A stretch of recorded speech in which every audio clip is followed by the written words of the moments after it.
Hello fellow critics, welcome back to The Alley, the show that will continue to write theories about overthinking everything to infinity and beyond.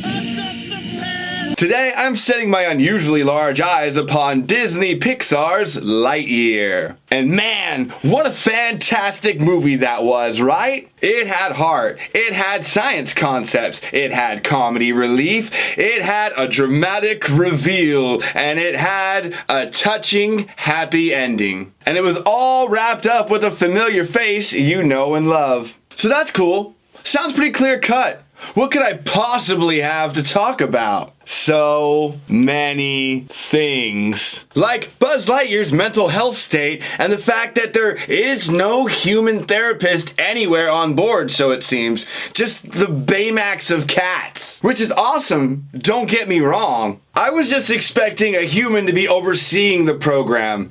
Or maybe an alien. Or how there are no aliens at all in this whole movie. About space. And no, the vines and bugs do not count as aliens. I'm talking like other humanoid alien species, like people you'd find in Men in Black or something. Although the vines do make a pretty interesting argument for a sentient planet. The only time that we see the iconic little alien guy that is sprinkled throughout the first Toy Story movie is on a drawing in Commander Hawthorne's room hung on the wall. We only get a brief second of it during the time skip series. The little alien guy was drawn by her child, Avery, whose only real significant roles in this movie are that drawing the alien, graduating from the university, and then, having Izzy. Seems like an odd choice for the writers, and a big surprise that so many of these alien toys were sold for a character who got less screen time than socks. We could talk about the Zap Squad and the fact it exists. Is nobody going to discuss the civil discourse and unrest necessary for a police state-style goon squad? Seriously? Or how this entire movie is a theatrical warning about how vengeance and power can corrupt even the most noble hearts, especially when they have an increasingly sentient army of robots. Hey, that last one sounds fun. I choose that one. So for groundwork, we're all aware of the unified Pixar Universe, right? It was a theory that picked up speed in 2013 via Easter eggs and references from movie to movie. 2017, Disney posted a video on their social media platform basically confirming this by pointing a bunch of these differences out, sort of highlighting the real and saying like, hey, there you go.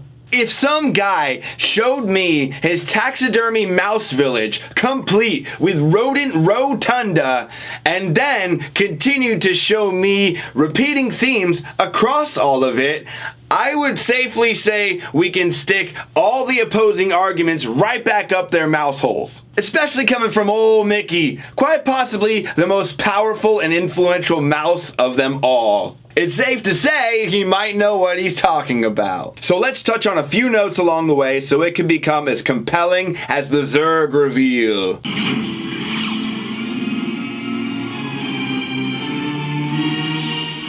I have some deep and ominous dots to connect for you. The timeline begins with The Good Dinosaur, which began millions of years ago, and then the timeline jumps forward to medieval Scotland with Brave. And then we jump over to the Incredibles era, which takes place in 1962, and the 50s, and in the 60s. There's a bunch of time skipping we do around there. Point is, we're going to call this the Syndrome era because this is when he created his advanced AI that eventually gained sentience. This also introduces By and Large to the universe, the company that has been happily absorbing all the other companies like a Lovecraftian Monopoly guy. And then we slide on down to the 90s where the first Toy Story movie takes off, as well as our subject having launched. We know this because it is discussed in both the movie where Andy says, oh boy, it's the newest thing. He's the hottest toy. He just came out. That's why for his birthday, he got the matching sheets. He got the posters. He got the whole 9 yards because Lightyear is the biggest guy on the market right now.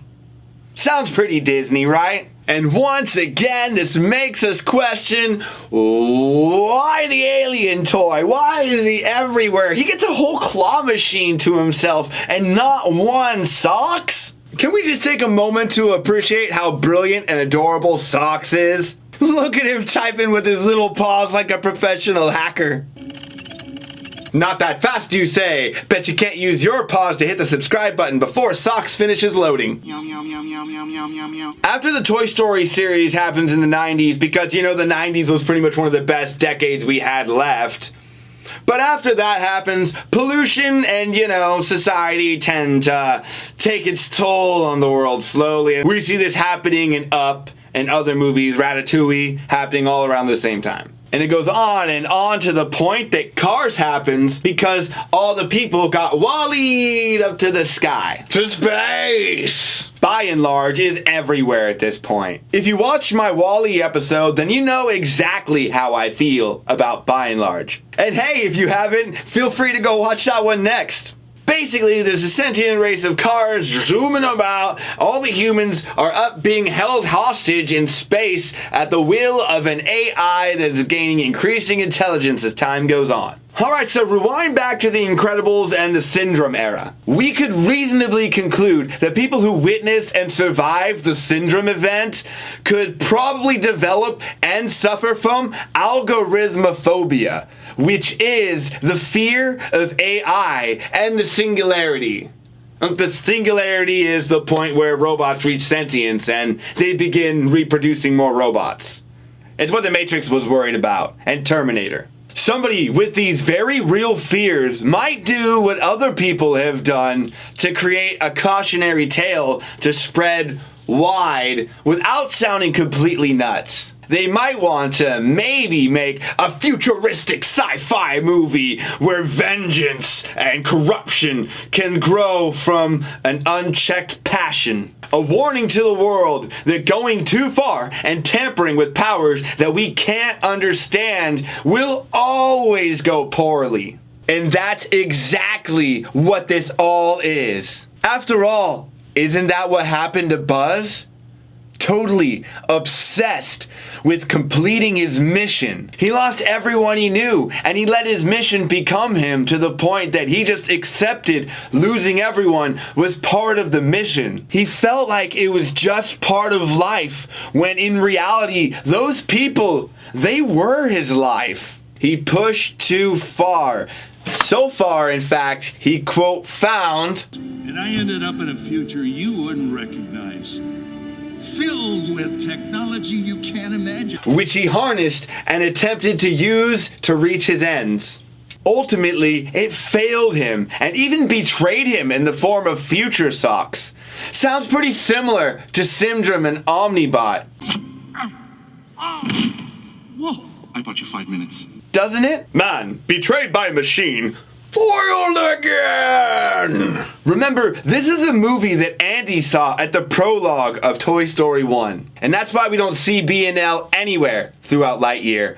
But we see it on the batteries in Toy Story. It's ever present, continuing to consume other companies in its growing maw. Not unlike the alien vines on the planet. Should have completed that laser shield. Laser shield. So, if someone was a kid and they were around to see Syndrome, according to the timeline, when Toy Story came out, that would put them in their late 30s, mid 40s. They would have watched the world try to erase supers, try to pretend that that never happened. They tried so hard to bury it that Andy doesn't even have a Mr. Incredible doll.